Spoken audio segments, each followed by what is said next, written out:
selline see seiklussportlase argipäev on. Asfalt, asfalt, asfalt, mööda muhisevad Volvod. Nii-öelda ladab, ladiseb vihk.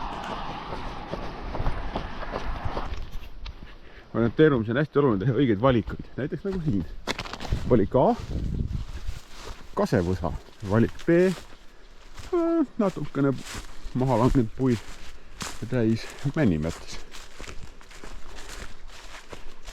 Nii, 63. punkt võetud.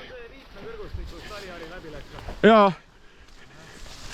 Jalgselt tapab küll lõppu. Siin on sellised pinnavormid, tulime sealt alt üles. Meil on mingi 20 meetrit, 25 meetrit ronimis päris jätski. Siis on selle teise poole veel mingi suke org. Ja nüüd me liigume Liitne poole. On üle Loobu jõe tehtud matkajate jaoks ripsild. Saab üle jõe.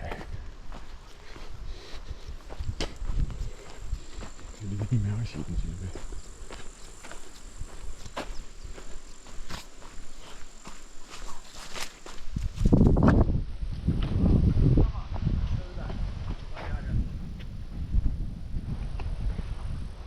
Jaa.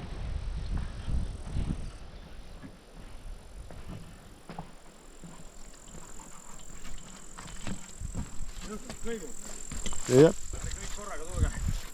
Tulge üks haaval. Soovitaks.